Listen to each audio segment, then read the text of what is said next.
Hi, welcome back to another episode of Nigerians to the World. And today we are in Tanzania to meet the Ikemefunas as we talk about what it is like being a Nigerian living in Tanzania.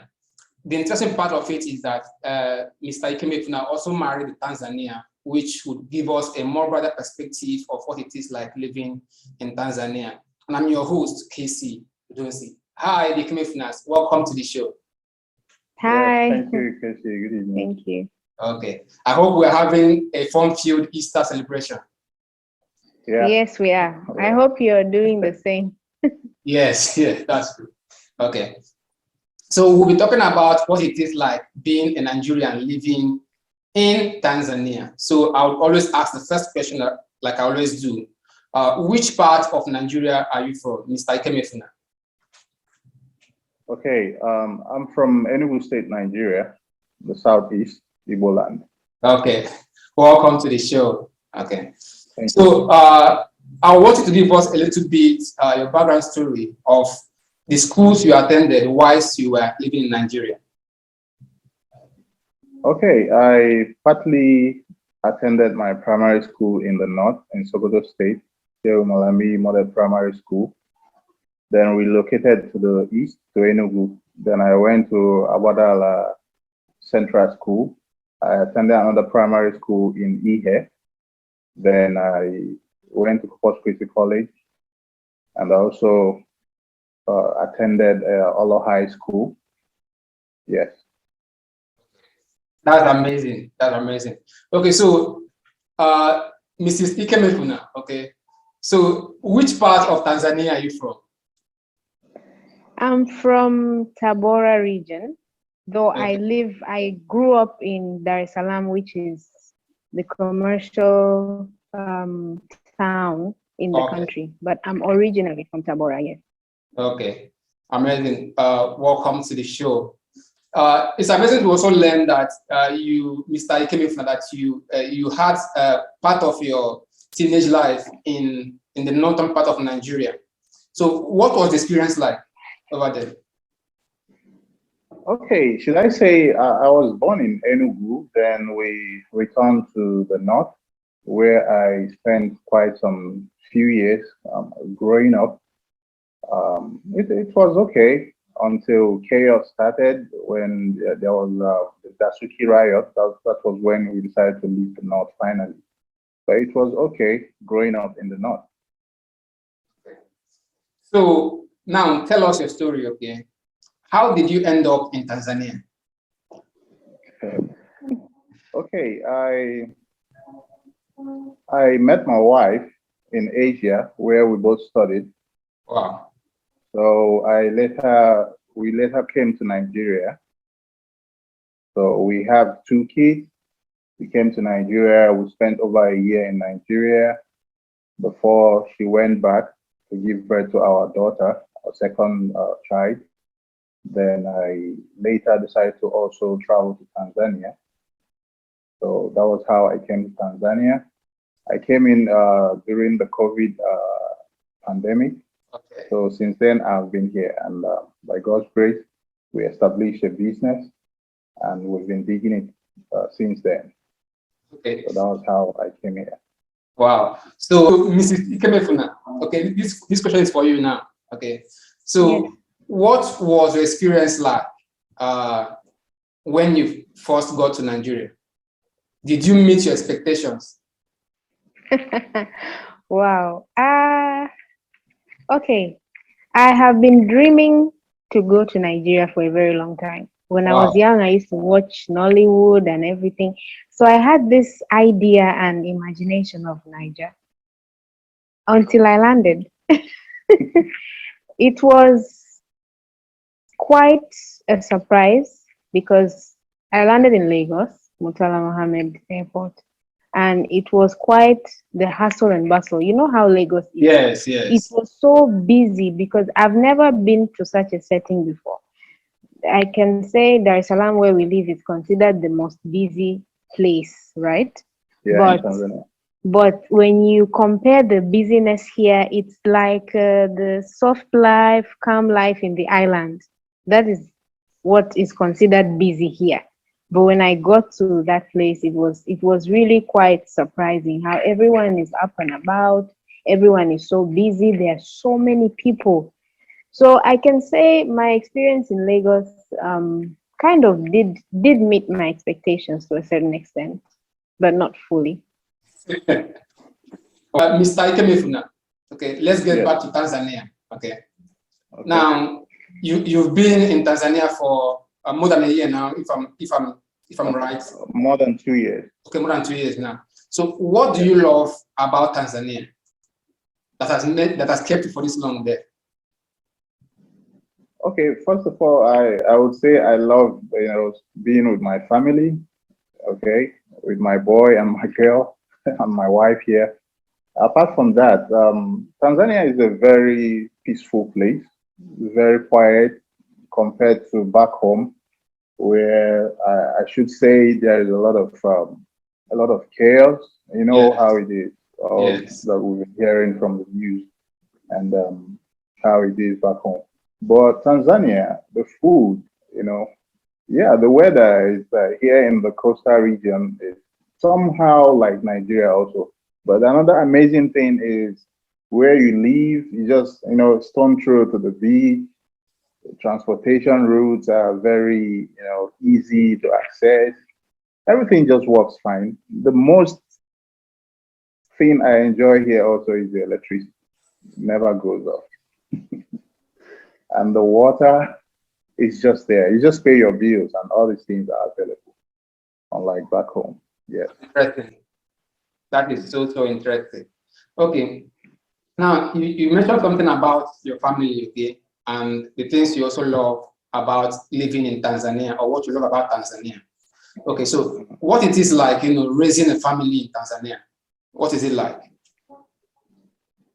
Okay, I must say, when we came to Nigeria, there was this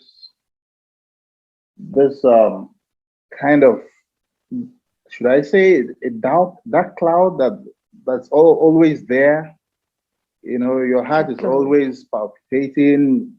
You're not sure of what is going to happen next. When I go out, I keep on calling to know if they're okay. It's not as if, we're on the island, but I keep on, trying to check on them due to the insecurity and everything.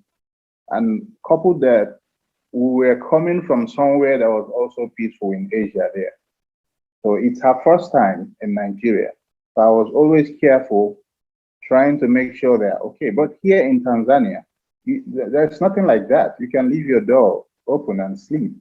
Nobody goes there to break in, to do anything. You don't fear terrorism. You don't fear unknown gunmen or whatever.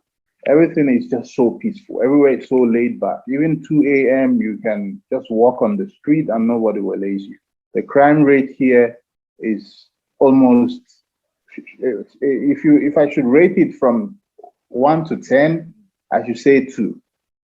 I should say 2. So it's very, very amazing living here, I must say. Wow, that's so interesting. So I also want to, get this response also from you. When people realize that you are Nigerian, okay, when the Tanzanians there, when they realize that you're Nigerian, what are some of the responses that you get?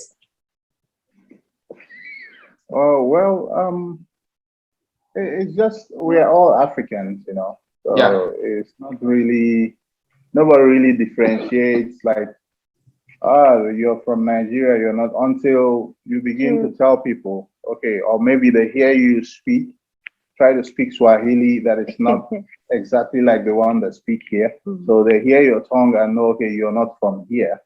And they get very excited, I must tell you. See, the thing is, Africans in other places, they really respect Nigerians. They love them. Yeah, they love us, and they try to, tell us that they would like to visit Nigeria and all that. But you don't speak bad of your country. It's still your place. So you try to also portray Nigeria in good light and tell them, yeah, you can come. Abuja, Lagos, Calabar, Enugu, all these places are beautiful places. We can come. We have a lot of, good food, nice people, places to visit. So we do encourage them to sell. We sell our country to allow people to come for tourism and all that. So the people are loving. They're really loving. I've never really gotten, into that situation where I couldn't get help. They're really very nice people. Yes, I must say. Wow. So, Mrs. Ikemefuna, this question is for you. Okay, so how diverse, okay, is the population in the city where you live now? How diverse? And do we have other people also who are not Nigerians who are also living in the city? Yes, we definitely do. Dar es Salaam is very diverse, I can say. I think the Chinese population here is about 30,000. Wow. And yes, they're everywhere. Yeah. And there are many other nationalities because all the embassies here bring in their people. There are other people that come for tourism. There are other expats that work here. So it's quite diverse compared to other regions in the country. Dar es Salaam is quite diverse because it's like considered the happening city. So Just like Lagos. yeah, just like Lagos, you'll definitely find a huge number of foreigners living in Lagos than a huge number of foreigners living in somewhere like Jos or something. Yes, that's true. That's true. Okay. Thank you for giving me that response. It's interesting to know. Now, Mr. Ikemefuna, okay. Yes. So you are, growing a family there. You're also doing a business over there. Okay. So, like, what is the cost of living over there? Like, what is the cost of living? I know you talked about the lights, the water, transportation, but like, what is the average cost of living? Okay. I must say that the cost of living here is not that high. It's relative when you compare, to the cost of living in Nigeria. Food is quite cheap here because they do a lot of farming. Agriculture is one of the thriving businesses here that they do. So food is really cheap. Depends on how you put it. Because in Nigeria, we know how much we buy tomato in Nigeria. We know how much we buy onions and every other thing. But all these things are sold for almost nothing here. Then when you talk about rice is everywhere. They cultivate rice and corn, many other things that they produce here. So they produce, they also export. So when you talk about transport is quite cheap also, dependent. It's quite cheap, but fuel is quite high. The price of fuel is quite high here because they don't really have oil, so they import. So fuel is quite high. The pump price is quite high, yes. Then when you talk about housing, it depends on the kind of place you want to live. Like in Nigeria, you have on the island, you have Lekki, you have Lekki, you have VI and all that. It's the same here.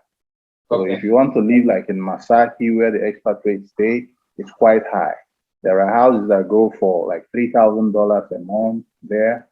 Then you go to other side, you can also get a house for $1,000, $500 a month, $300 a month. So it depends on what you mean by the cost of living. Relative.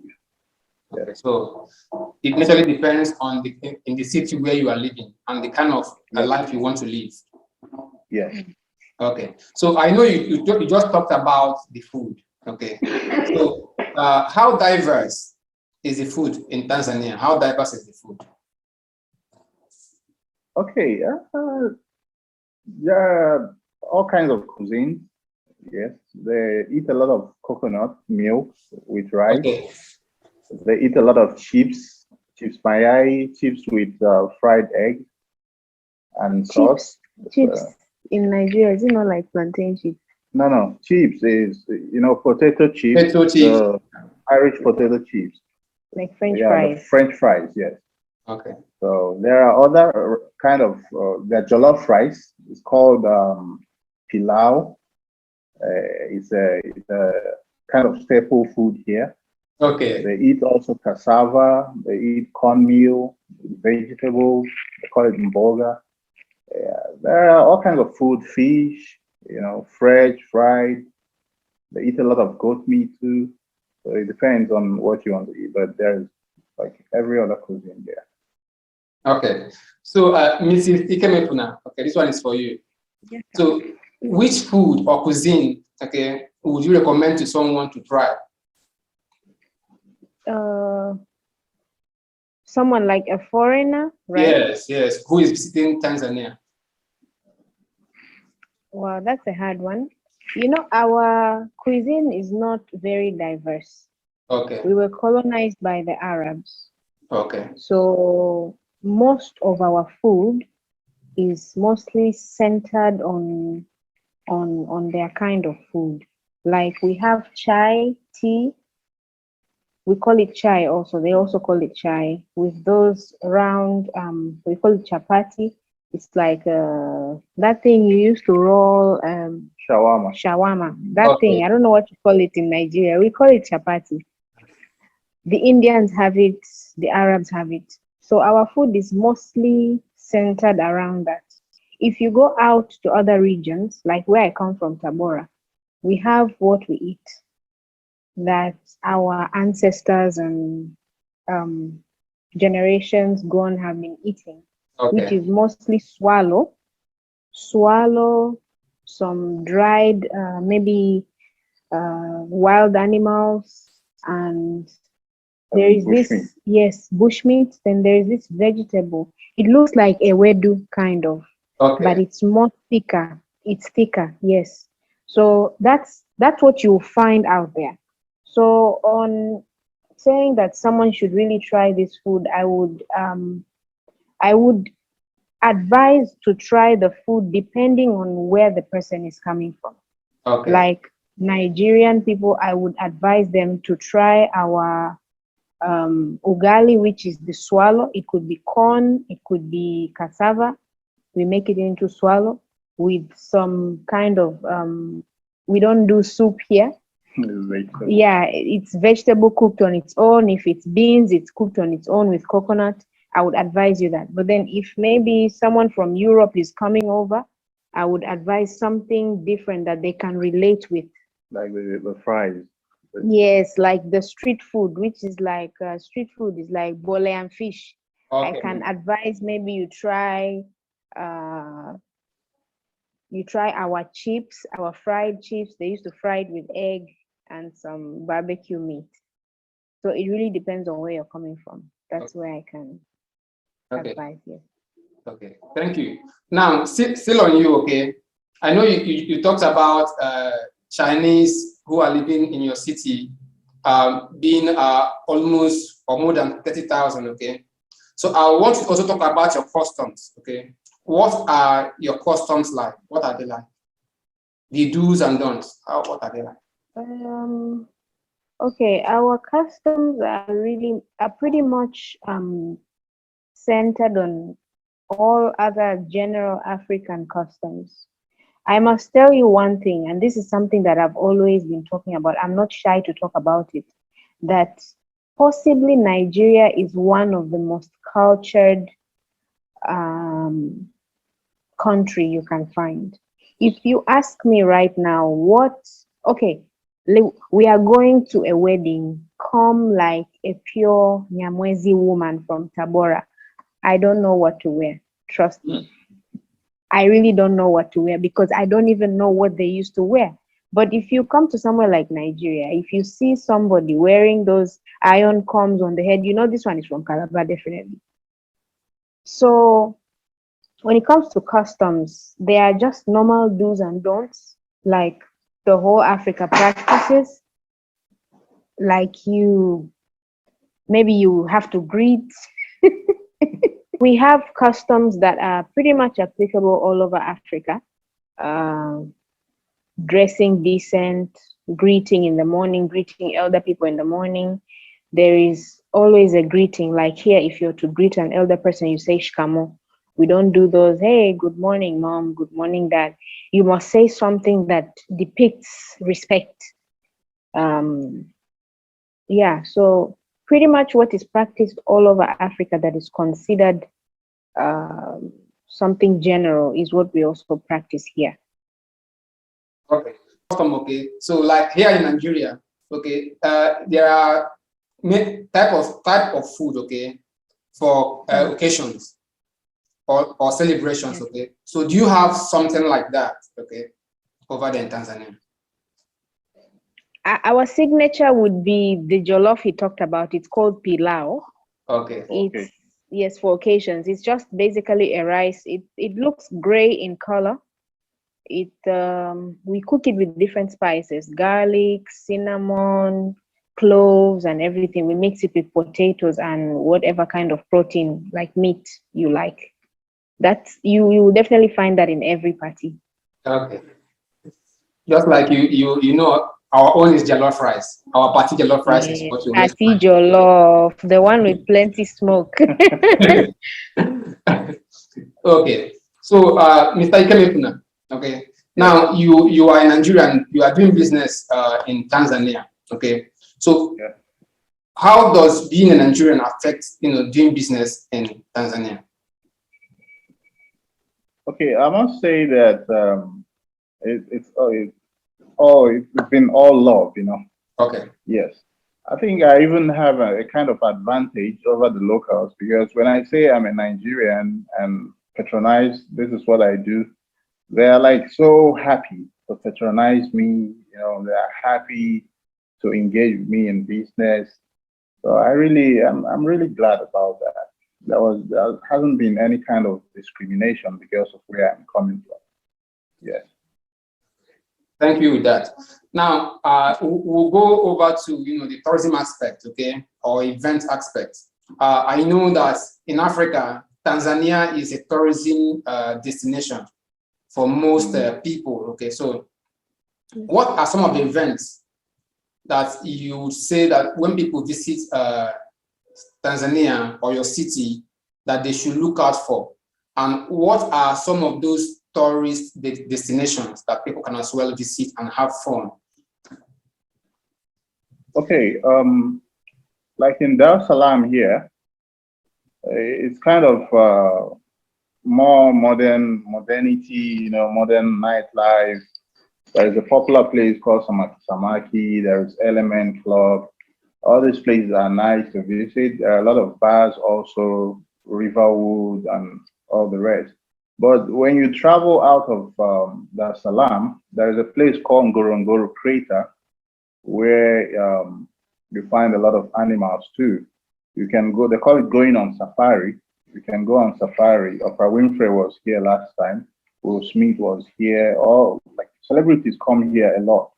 So last time I was in Moshi, where you have the tallest mountain in Africa, Mount Kilimanjaro. The weather there is quite different from the coastal area where we live now, Dar es Salaam. So it's kind of winter there at some point of the year. So it's cold. People there wear a lot of jackets. Everywhere has heater, and yeah, the people are very warm and welcoming. Then you have Zanzibar also. It's one country, but kind of two different administrations. Zanzibar has its own president. Wow. Okay. Yeah, and Nigeria, Tanzania here also have their own president. But they still have a general kind of national assembly Okay. where they all gather. Even the president is from Zanzibar, but she still presides over the whole of Tanzania. So there is a lot of tourism also around Zanzibar there, where you find the nice beaches and the nice white sands and resorts. Yeah, tourism is quite cool here in Tanzania. They're making a lot of money here from tourism. I don't know if your wife also want to add something to that. Okay. Okay. I haven't. When I was in school, we used to have excursions where we would travel to different places in the country, and visit the museums over there and everything. So for a start, if you're in Dar es Salaam and you like the nightlife, like what he mentioned, Elements and all those places, Then you can also visit our museum, where you can get to know the history, get to see what Mwalimu Nyerere did and all those things. And we have a place called Makumbusho. You know, Yeah. Makumbusho.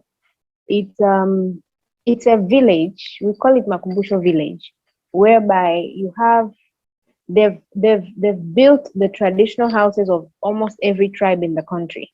So you pay, you go in there, and you get to see, like where I'm from, Tabora, you're going to see how our huts used to be, those mud huts they used to make, how it used to be, what we used to eat and everything. So I think it's a place that's interesting, very interesting to visit. Apart from that, you can visit some few islands around. You can visit Ngorongoro, the Serengeti, many other places to visit. There are beautiful waterfalls in Moshi on your way to Mount Kilimanjaro. And if you're the energetic type, I would suggest you climb the Mount Kilimanjaro, which is like 5,000 plus kilometers. Okay, thank you for sharing these amazing and interesting sites, okay, with me and also the viewers. I know for one that Tanzania, most especially Zanzibar, many people have always traveled there, and I've also seen videos of how beautiful that place is. Okay, so as we round up, okay, so what piece of advice, okay, would you give to anyone who is kind of planning to relocate to Tanzania, or maybe planning on going there on a vacation or honeymoon? What advice would you give to the person? Okay, is the question for me or my wife? The two of you. Okay, Tanzania is a cool place. It depends on how you want to relocate here and what you want to do. If you want to study here, it's quite nice. There's University of Dar es Salaam. You can come in as a foreign student. There are a lot of universities here that you can enroll and study. Then we have a lot of professionals here from Nigeria also, like doctors that work at Aga Khan, I work at Muimbili Hospital, Rabinisia. So if you want to do business, there are procedures also. So you get your business pass, set up your business. We have a big market here called Kariako Market. It's one of the biggest markets here. So our people, especially the Igbos, do a lot of business there. There is no kind of business you won't find our people doing there. So if you want to do business here, it's still okay. If you want to relocate as a family, it depends. Either you're coming, we have a family friend, he's an expatriate. He works with an oil company here. He's here with his family also. So it depends on what you really want to relocate here for. Like why I'm here is because I'm married here.